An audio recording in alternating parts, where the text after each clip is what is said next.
coming soon. Another Femi Lasode production.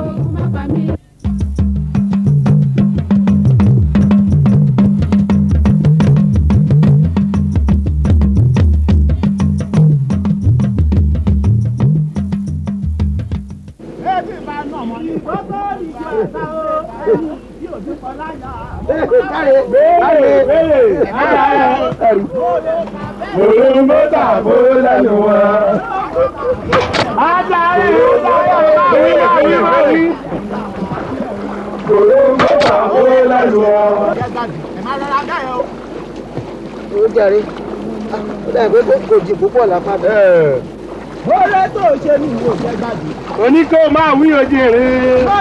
Pápá lòrò káre. Níbo lè lè máa rò kúdà ìrànlọ́mú òní. Gbèrè. Ẹ̀dá pààrọ̀ kan pè nípa. Mo ti sọ fún ọ lẹ́ẹ̀kan pé kó máa wí. Ẹ̀dá ó pààrọ̀ kan pè nípa. Ogun má pa mí o, ogun má pa mí. Ogun má pa mí o, ogun má pa mí. Ogun dá mi pẹ̀lú ẹ̀gbá màlé lálejò. Ogun má pa mí.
Legends prevails and African women warriors take center stage, fighting hard and loving hard. Highly trained in the art of warfare, African Vogue and Even Ezra Studios brings to you an exciting epic movie, The Amazons of Africa. Legendary female warriors of an African kingdom, the Amazons, mighty women of valor, fearless in battle and fierce in confrontation. This is an adventure story exhibiting the prowess of the mighty Amazons who lust for battle and thirst for war. Watch out for the new epic movie from Even Ezra Studios, The Amazons of Africa, coming soon. Another Femi Lasode production.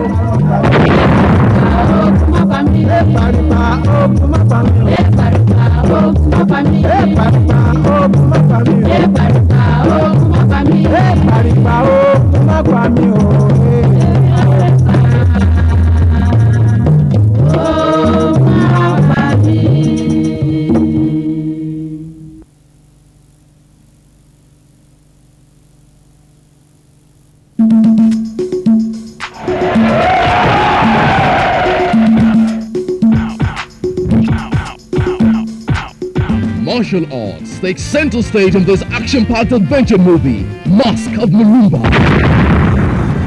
To usher in the new millennium, this is a story of the search for an antique solid gold mask in custody of the Marumba people, located in the heart of the African jungle.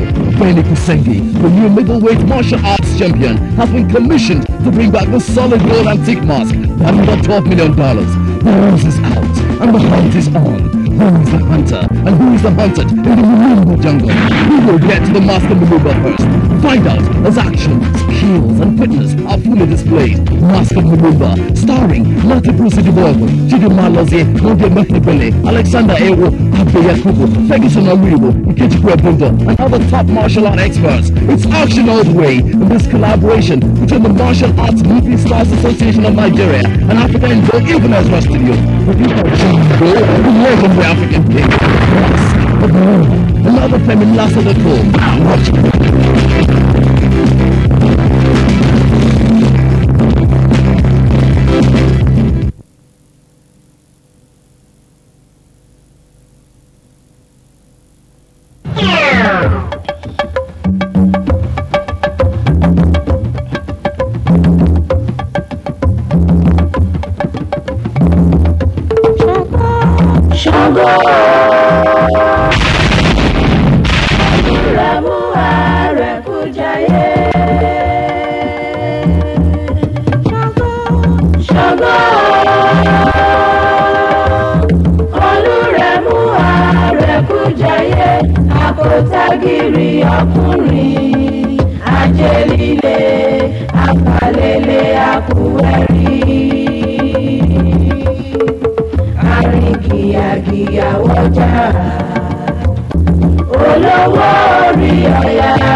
Long time ago, around 15th century, the old Oyo Empire of the Yorubas was faced with crises and wars.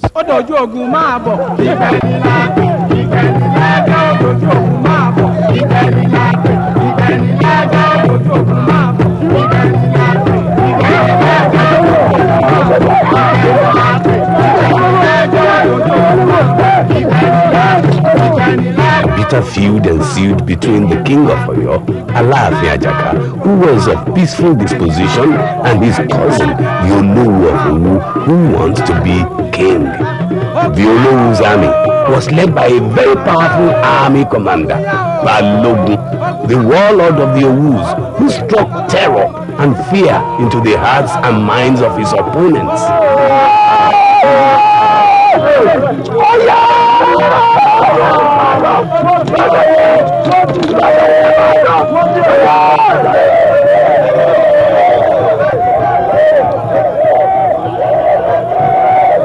Oyo's warriors were led by two powerful war generals, Eli, the strong medicine man, and Owode, the archer. But on this day, Alaafin of Oyo's army was soundly defeated and were in retreat back to Oyo.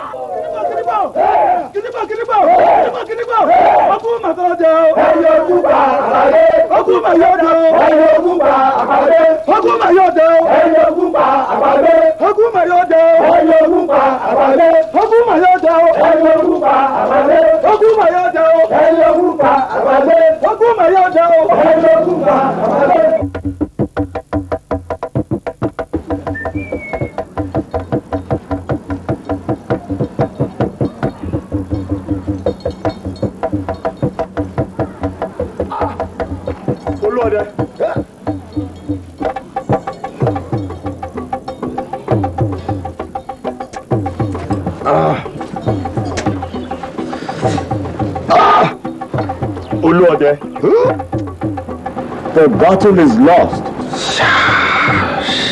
we return to Oyo.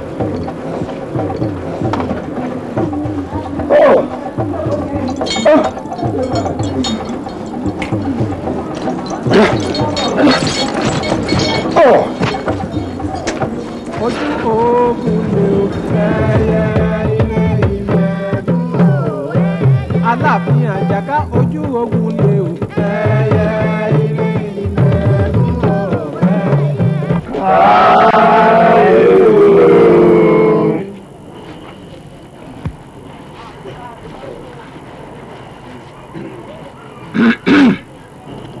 One month they've been gone.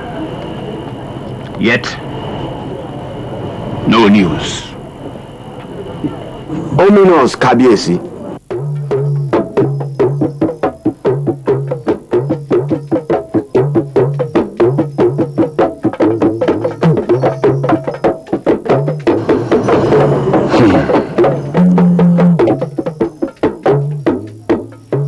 Listen to that drum message. The battle is lost.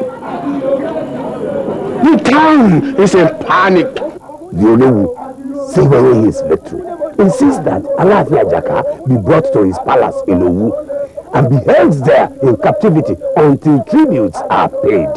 Otherwise, the Alaafin would die. The Olowu sends the Balogun to Oyo to effect the capture and imminent disgrace of Alaafin Ajaka.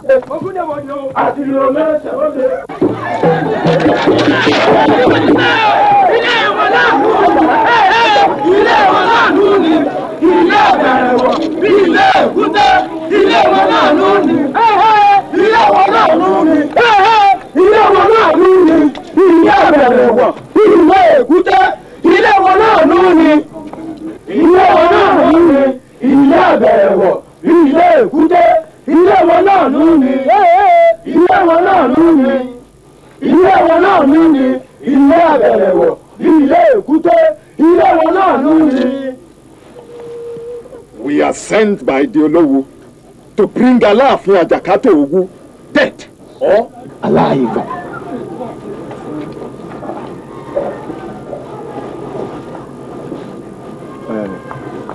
Peace, peace.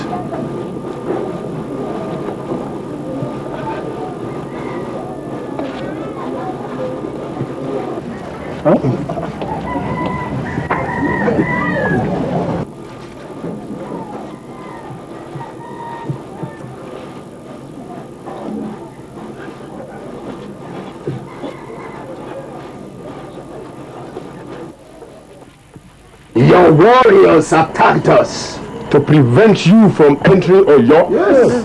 Now, we do not know why the Olowu is now seeking the head of our king.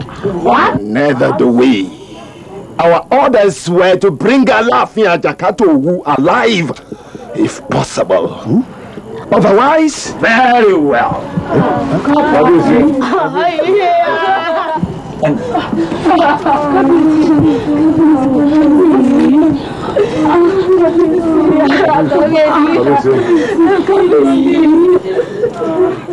The bastard took advantage of my peaceful disposition, seized many of my wives and livestock, pillaged my villages, my peaceful villages.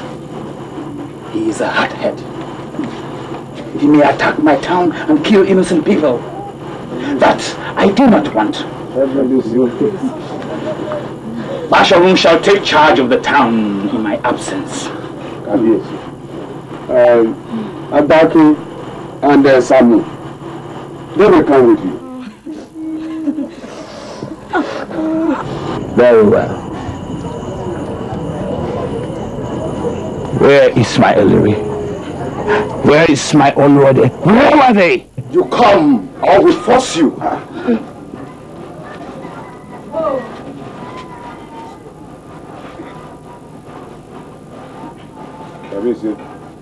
No, Kabiyesi! You can't do this! Kabiyesi, you can't do this to your people! I shall be back.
I cannot spare a king who failed to accept my supremacy over his kingdom.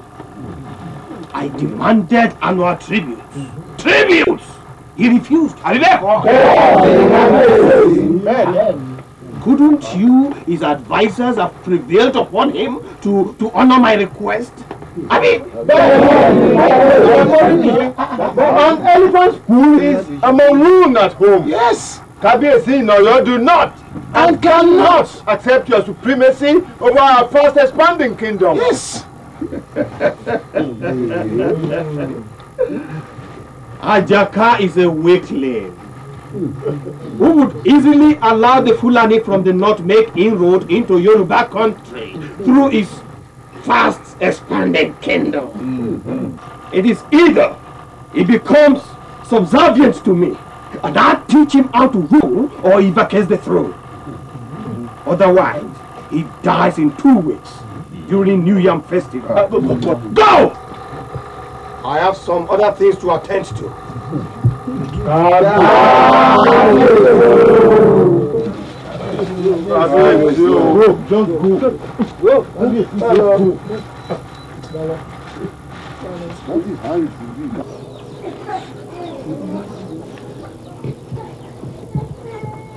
Kábíyèsí o, olóòmí ọkọ mi Àjàká, ẹni obìnrin kò lọ́nà tó búburú sẹ́kún, ó ní bí irú èyí ọjọ́ kọ ẹni a sì jálé ẹni.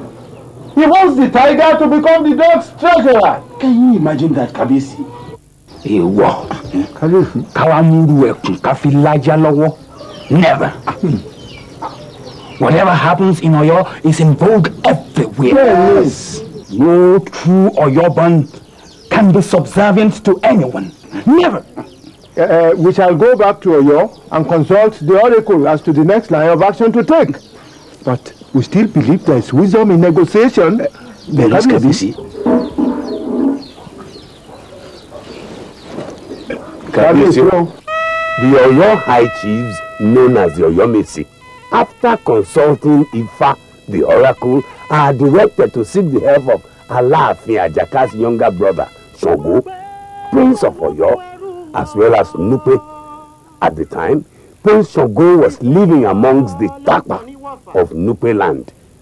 Prince Sango's grandfather was the Elempe, ruler of Nupe, his mother's people.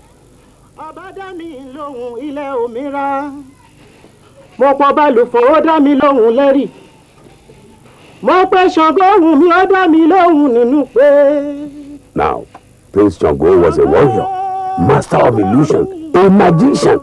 He had inherited some of his powers from his father, the powerful Oronmiyan, the youngest of the grandchildren of Oduduwa, father of the Yorubas.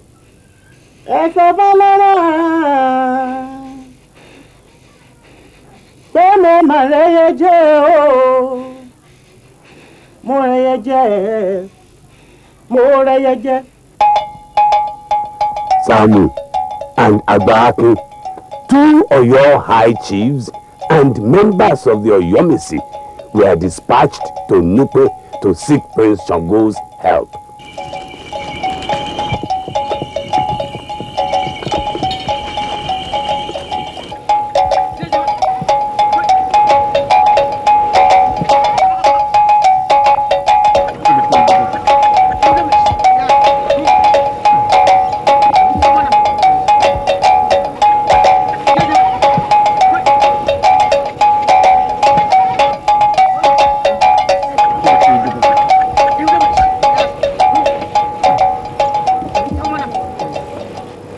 The town seems to have changed since the last time I came visiting. I learned they have relocated the palace. So I heard. Good morning, my young lady. Good morning to you, Baba. Could you please give us directions to the new palace? Simple. Bust out of the market, turn left and look straight. There you will find the new palace. You can't miss it. Thank you. Why are you staring curiously at me? Did I rub pieces on my body or I smell so badly? Not in the least. We were wondering if we could be honored With your name, in case we meet you again. You are going to the palace. Not so. That's right. Go well.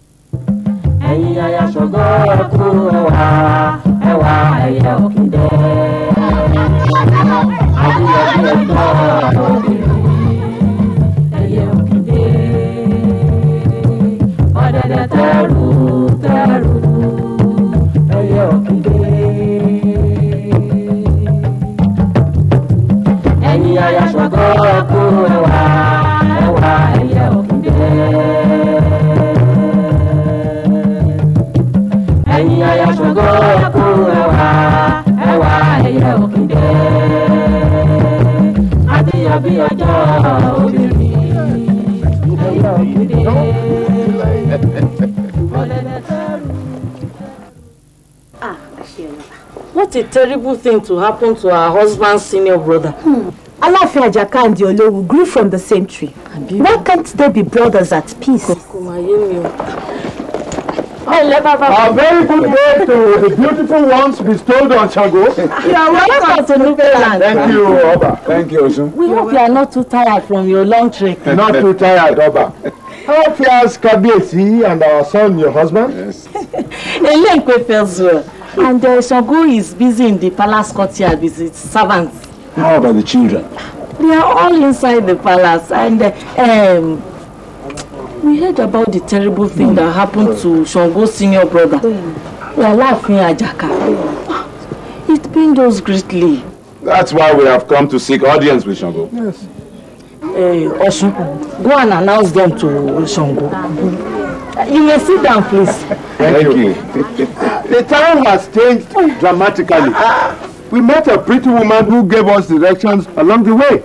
She seems a strange lady, I must say. A lot of strange people frequent this town. Eku Joko, Baba. Sango says I should take you to the king. He will join you this series.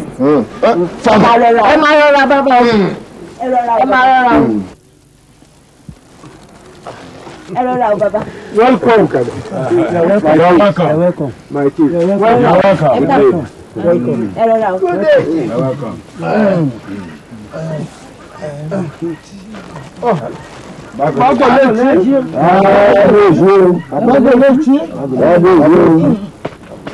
Rise and sit down. It was sad, wasn't it? Very sad. The Olowu threatens to sacrifice Alaafin Ajaka to the god of harvest. Can you imagine it? No matter how mad the dog, he still respects his owner. He dare not kill him. Yes. You should have sent for me to deal ruthlessly with that hothead bastard. He turned a deaf ear to our pleadings for the release of your senior brother. So we consulted the oracle, and the oracle says it is your task, Sango. Where was Iliri? Where was Oluwade when all that happened? The masquerade dances well, Sango. Its voluminous costumes blurs its fine movement. Yes. Oluwade and Iliri warriors showed courage. But we warriors were too many for our army. Too many. Excuse me.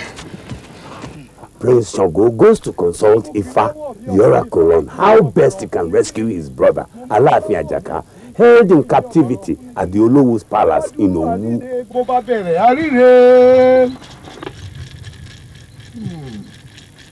Sango, Omelengbe, Sango, hope nothing. I have been asked to go to seek the release of my senior brother, Alaafin Ajaka. Sango, for what kind of Kofika Yele Meta? Touch the ground and your chest 3 times. It is the water bailer that wrecks the home of the fish. It is the one who clears the savannah that wrecks the home of the bushfowl. Is it not the hunting palm grub that stores water in its body? Alaafin Ajaka will live. You have to hurry and go to Owu.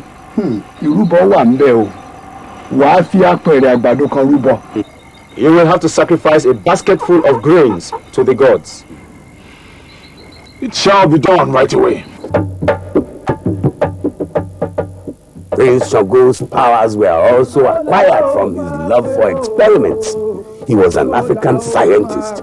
Prince Sango had obtained the knowledge of how to produce fireballs from the thunder cult known as Edwara. This is not wisdom, but supernatural power. Watch it.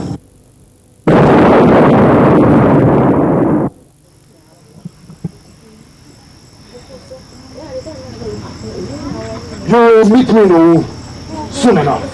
That's all right.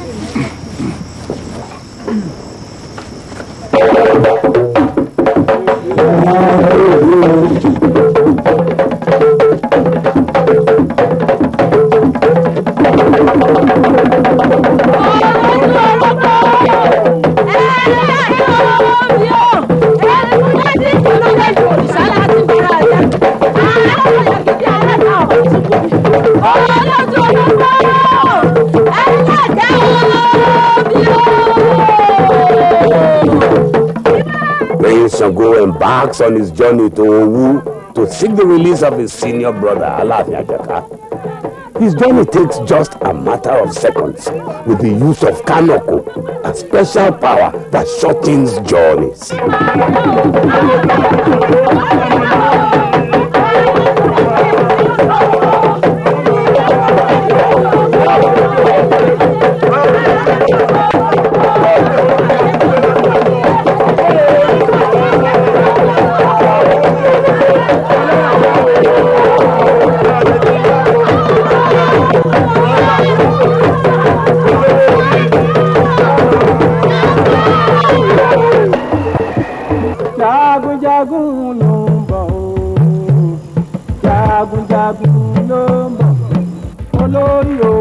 I rise.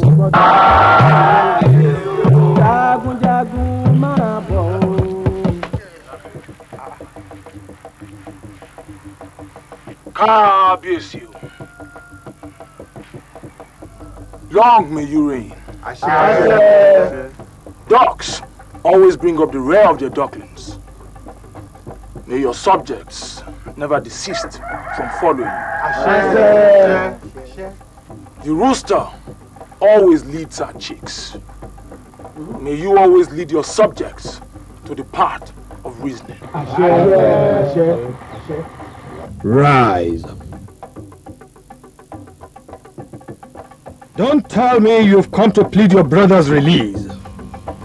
I gave a condition, while he still remains stubborn. Is he alive and well? Very much. Perhaps, if you persuade him to accept my supremacy over his kingdom and his people, he may regain his freedom. To no person, no matter how powerful, should the Alaafin sell his soul. To no king, no matter how powerful, should we, Oyo, mortgage our conscience nor pawn our thought.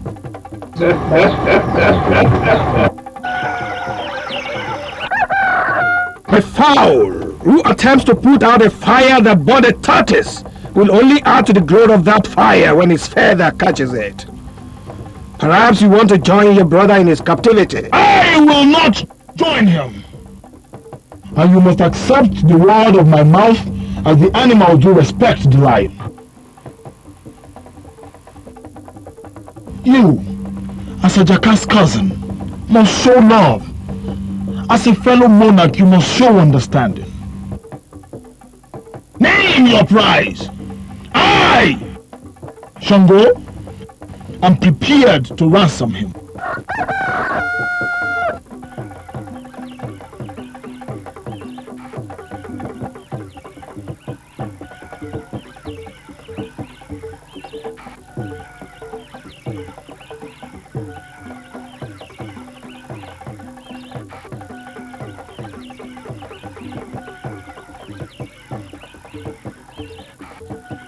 Very well, then.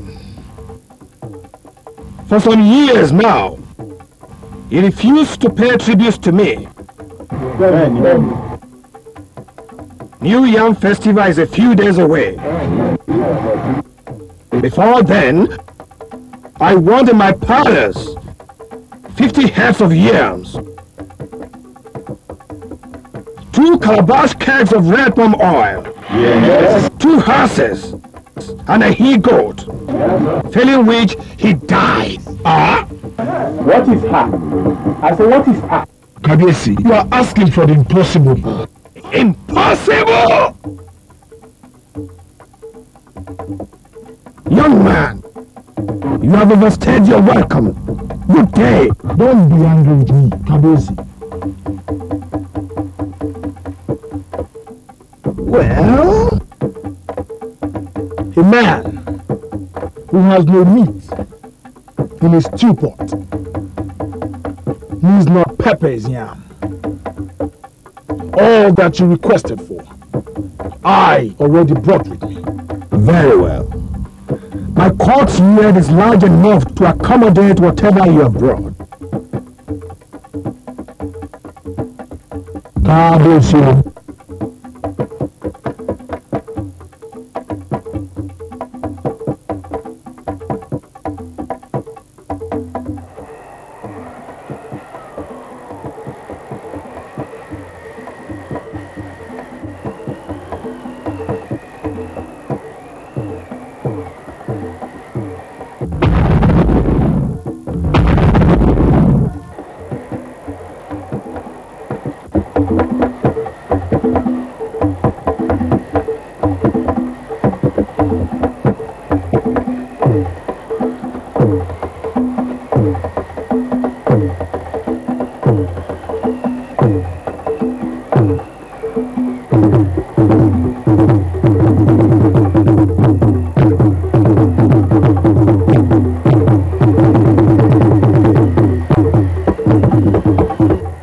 Follow me.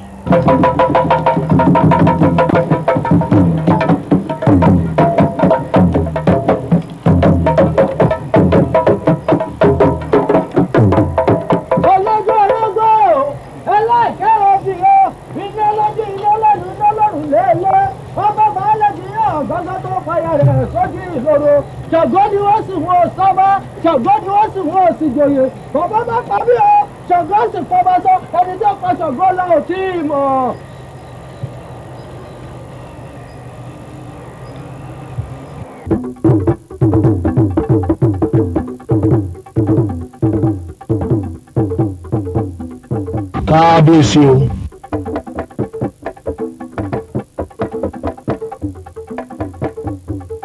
We are ready.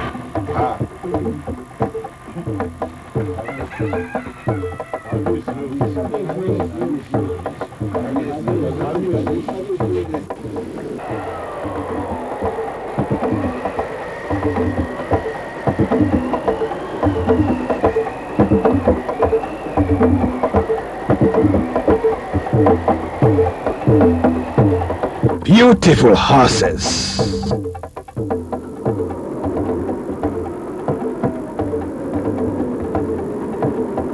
Where were your people who brought them? They must be entertained. They returned as the king. Kabiyesi. Not good enough. However, Balogun. Kabiyesi. Release Ajaka to him at dawn.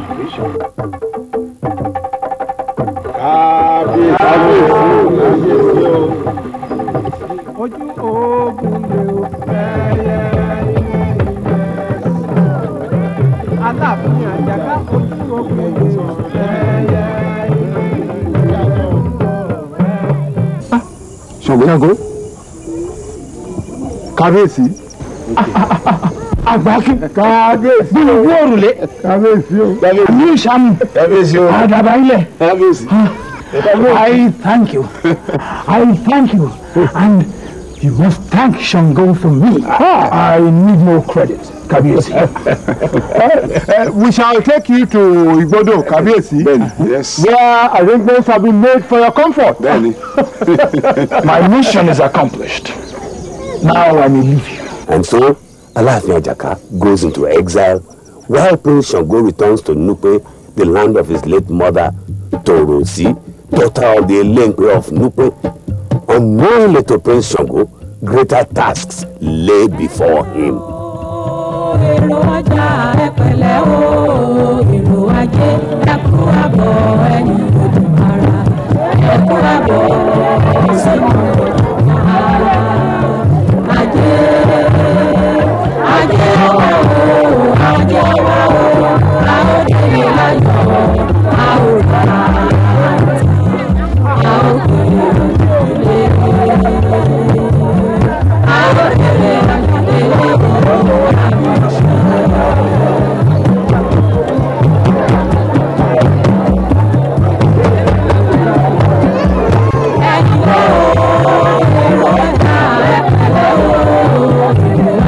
On his return from rescuing exiled Alaafin Ajaka, his senior brother, from the Olowu of Owu's clutches, Prince Sango goes to the market. There he sights a very mysterious lady.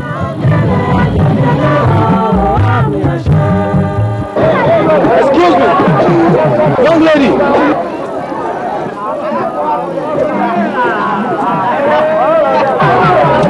I am Prince Sango, son of Ogunyemi, great-grandson of Oduduwa, the founder and ancestor of the Yoruba race. My grandfather is Alaafin, the ruler of this kingdom. Yes, that's me, a prince. Grant me the honor to speak with you. How are you, Prince? You are beautiful. And how do you assess beauty? Do you live in this part? I want to make acquaintance with you. You? Please, do not deflate my self-esteem. I hate it. Return to the palace.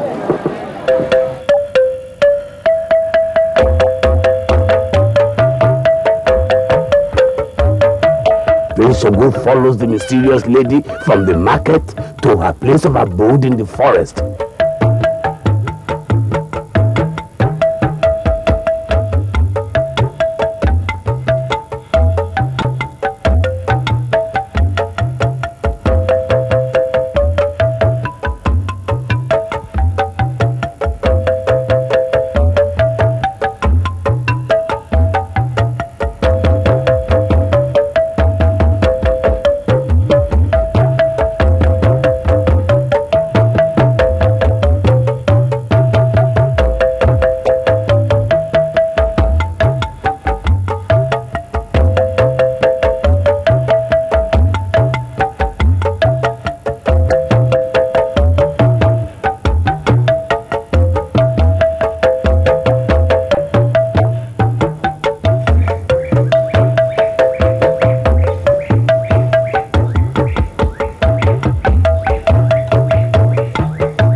iwájú ọpọ́n gbọ́ ẹ̀yìn ọpọ́n gbọ́ olóhùn lọ́tún ọlọ́kànràn ló sì àárín ọpọ́n nìta ọ̀hún bó bá ti rí ní ewì mọ́ fi bí péré mọ́ fòlòlò fọ́hùn wà ló géré ta. When Alaafin Ajaka goes on exile, Old Oyo is left without a king. The kingmakers, the Oyomesi, consult Ifa, the oracle, as to whether Alaafin Ajaka should be called back or a new Alaafin be installed. Wọ́n ní wọ́n rọ́bà rẹ̀, wọ́n lọ rè ké sáwọn ọmọdé rẹ̀, àwọn ọmọ rìn rẹ̀, ọmọ rìn àròkò rìn lẹ́sẹ̀ méjèèjì o. Ìjàkà kóhun ọ̀rọ̀ ọ̀lẹ̀ tán, ọmọ wọlé dé gẹ́gẹ́ bí ọmọ olóhùn. Èrìgì àlọ́ fábáwá túnlẹ̀ yìí ṣe. Fábáwá túnlẹ̀ yìí ṣe. Èrìgì àlọ́ fábáwá túnlẹ̀ yìí ṣe o.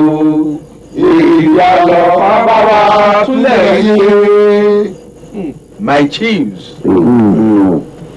Ifa says that the only one to become our new king is not living very close to Oyo, is living far away. Who it is, I cannot tell. Which of the princes dwell outside of this kingdom?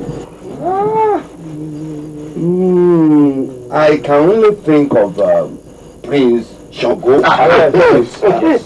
Yes. Ask the oracle if he is the right one. You have them, Ifa. Ifa, you have them. Open my eyes and let me see the positive side of things. Ọ̀yẹ̀hìn fún adé afọlọ́yẹ gèlè ọmọ oríire retí rubí ọ̀sẹ̀ òfulẹ̀fulẹ̀ orí olóyè ń ru òfulẹ̀fulẹ̀. Ifa says it is Sango. Confirmed? Ifa, do you confirm Sango be put in place of Ajaka, who is now in exile?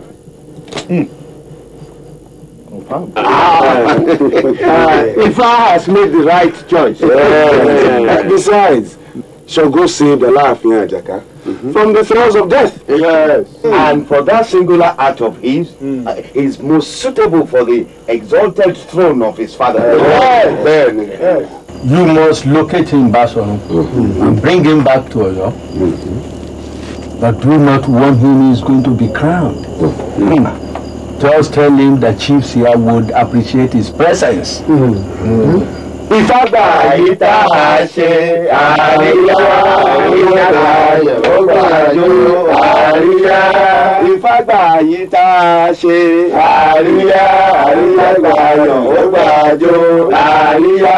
Àríyá sọ̀rọ̀ bẹ́ẹ̀ àríyá, àríyá sọ̀rọ̀ bẹ́ẹ̀ àríyá, àríyá gbà yòógbàjò.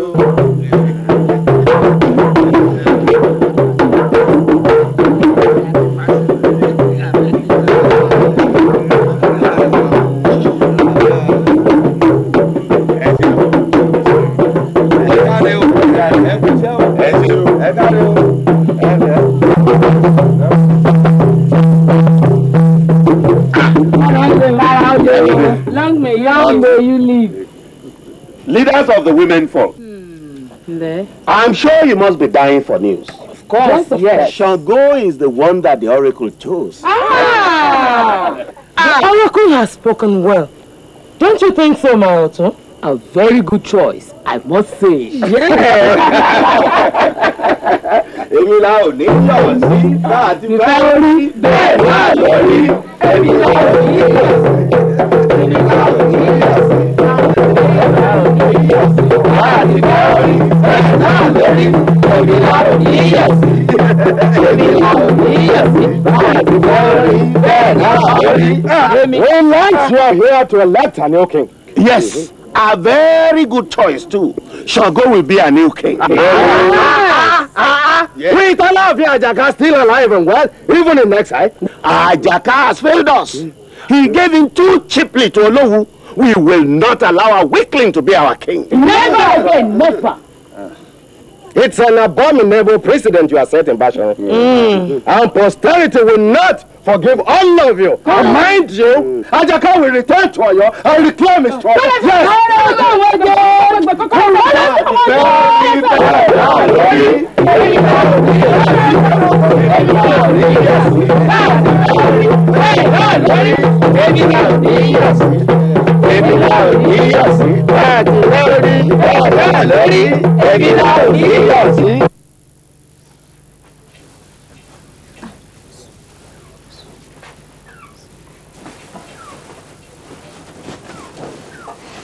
You've not been yourself of late, and we do not know why.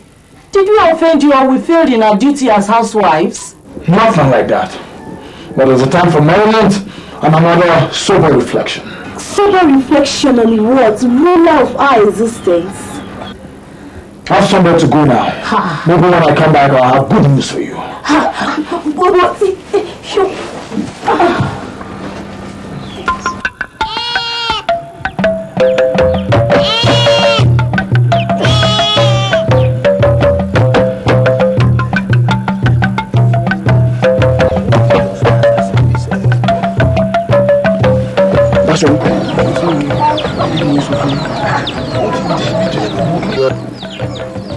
You see that woman over there?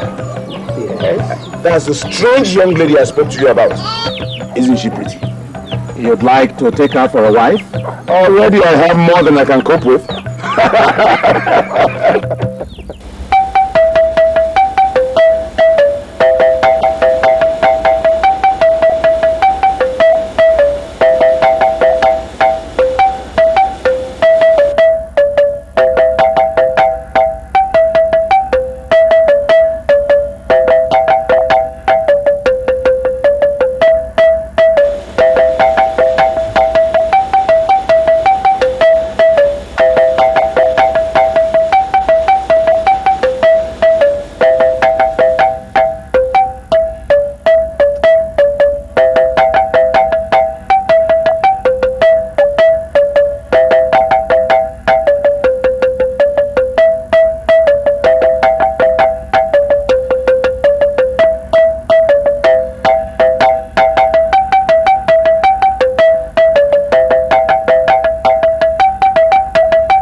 Retract that curse, I said.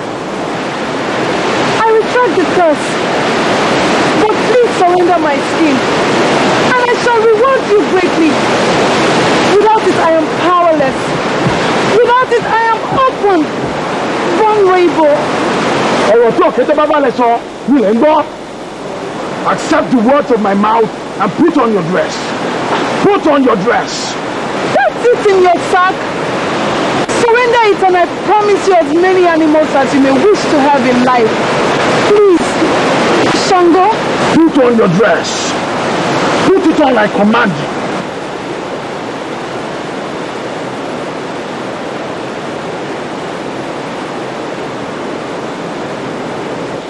What is your human name? They call me Oya. Ọjọ́ ọmọdé bá darí kan tá lápá pa. Ọjọ́ ọmọdé bá darí kan lóko òdúrókò òkò. Ọjọ́ ọmọdé bá darí kan rúkù. Làárọ̀ òkú ẹ̀ wálé. The day the breaker plays with death is the day the hunter brings her home. Oya, follow me home and become my bride. Only if you promise to return my skin. I do not promise. Promise then you make it a guarded secret. I promise. Only if you remain faithful and loyal to me. I promise.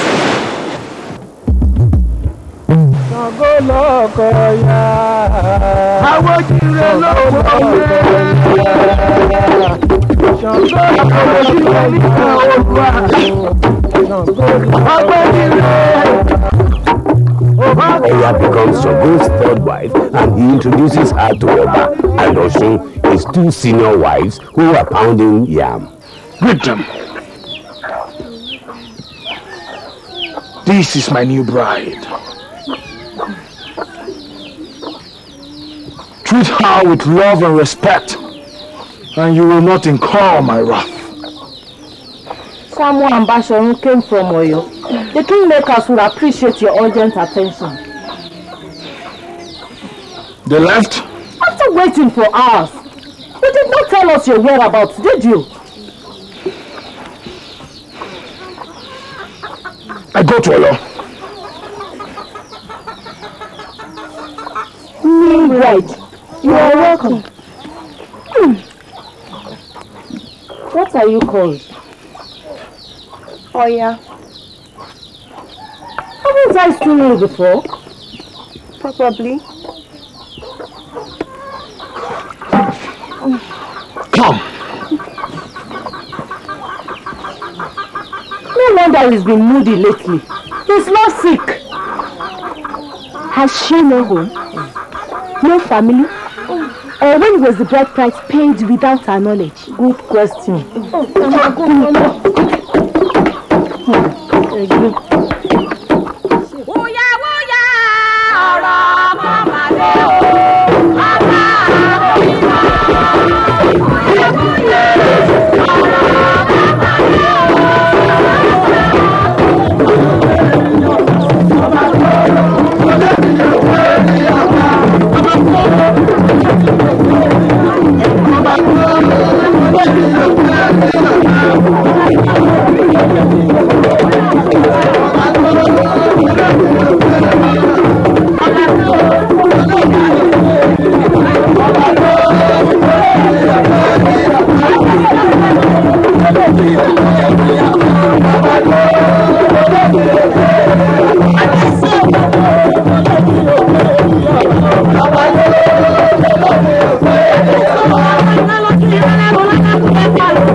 Odọba lónìí o, ó wà pẹ̀lú rẹ̀ o, ó yẹ o.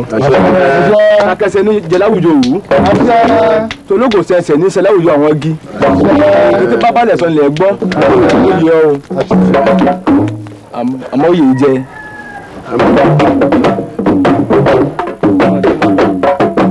Alaafin Sango máa gbẹ́sẹ̀ lọ́kọ̀ọ̀kan. Alaafin Sango, Alaafin Sango On the recommendation of Ifa the Oracle, Prince Sango is installed on the exalted throne of his forefathers as the fourth Alaafin of Oyo. Sango assumes the Alaafin's throne after the Oyomesi send Alaafin Ajaka into exile for being weak.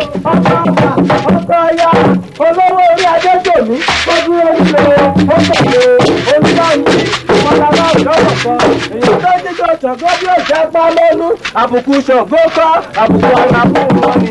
Alaafin Sango, ìdọ̀bálẹ̀ láti bàbá mi o. Alaafin Sango ló bá yóò fi mí ṣe o. Alaafin Sango, bí mo bá rí ẹlẹ́yìn mi mo lè gbégún lójú. Bí o bá lẹ́yìn ọlẹ́yìn mi mo lè sọ̀kò lọ́ba. Alaafin Sango, ẹni bá tó.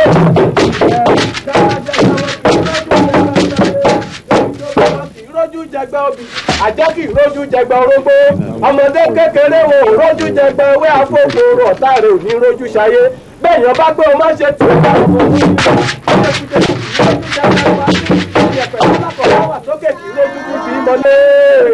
Ọ̀tá rẹ̀ ò ní ìrójú ṣayé.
Alaafin Sango, ikú bàbá yèyé, aláṣẹ èkejì òrìṣà, death the father, death the mother, commander, second to the gods.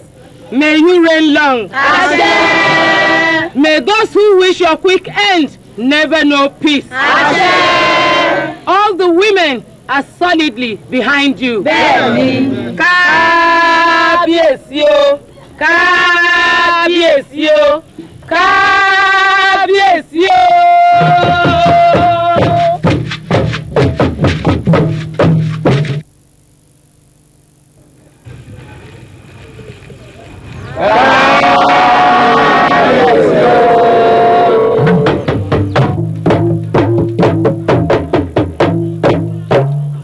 I thank you all for this open support, which I have no doubt I shall enjoy throughout my reign. Since the tiger is never taught how to walk, I am not unaware of the needs of this kingdom, which is peace and tranquility.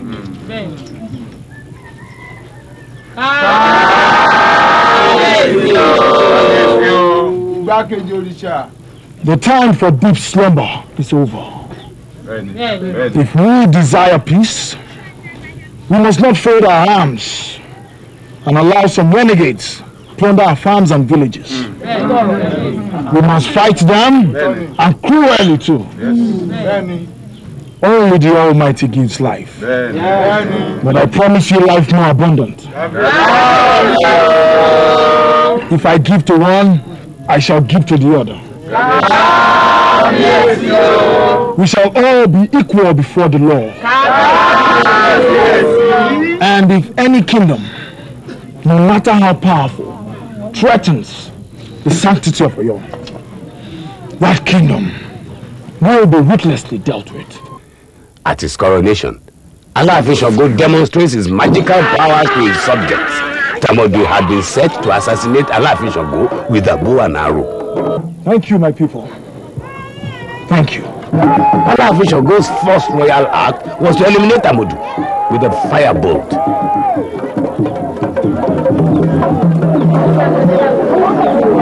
The Olowu, feeling slighted for not being invited to Alaafin Sango's coronation, calls for Alaafin Sango's apology in form of tribute. Did I hear you right? Sango became king without my consent? He is firmly on his throne, Kabisi. He did not think it wise to invite me to his coronation. The upstart! Send messengers to Oyo. Yes. Tell him of my discontent. I want tributes from him. Otherwise, I shall extend my territory as far as his palace and take over his wives and children as I did to his predecessor. Beautiful hairstyle you've got here. You like it? More than anything else.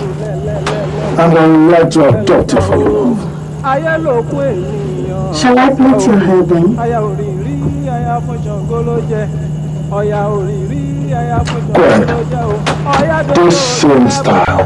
Alaafin Sango was so much in love with Oya that he wished to adopt her hairstyle, Shuku. He allowed her to plait his hair, but it was an abomination for anyone to touch the head of an Alaafin of Oyo. This angered Oba and Oshu, his senior wives. Your food, Kabiyesi. Are you blind? Can't you see I'm busy? Get out!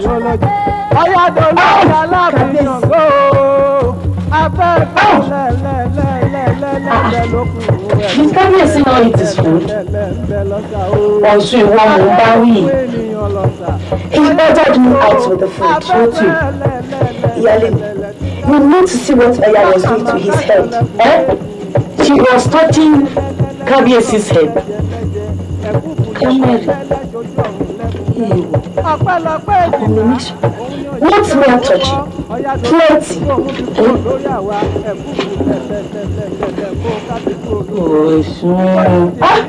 Tell me another lie.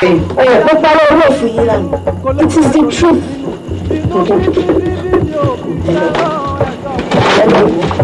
mo bẹ̀ ọ́ lọ́wẹ̀ ó wá torí atẹ́gùn o àfiwá pẹ̀lẹ́pẹ̀lẹ́pẹ̀lẹ́pẹ̀lẹ́.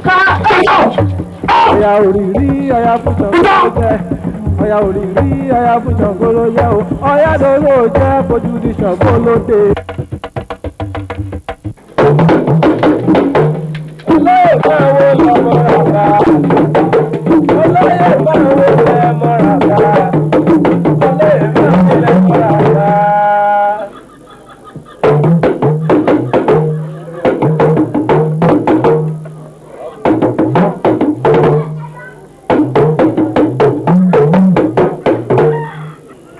I have 2 foreign visitors. Babesio. 2 messengers from Owu. Tell Eliri and Oluwode to attend to them. They are with them already, Kabisi. I shall join them soon enough.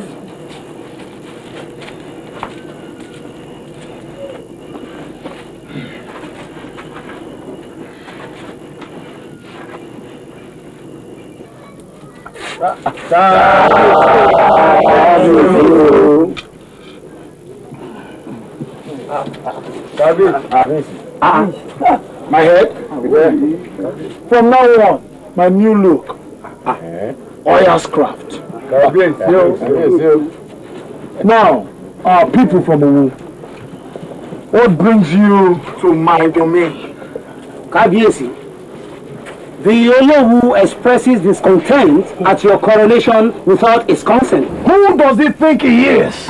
That I must seek his permission to be king. He expects tributes from you. Otherwise, what happened to your predecessor will be your lot. It is still fresh in our memory. How he disgraced my predecessor. Yes. Or does he think the Pharaoh will forgive him who deprived our tale during the wet season? Tell him that I am not his subject. Neither is anyone in my kingdom. You mean I should take that back? Oro! Take that back. Oro! Oro!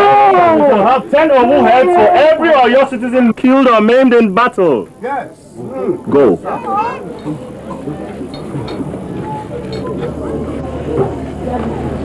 That is an invitation to war, Very bad.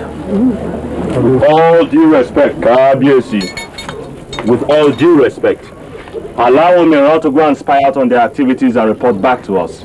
Surprise attack may be disastrous. So be it. I rise.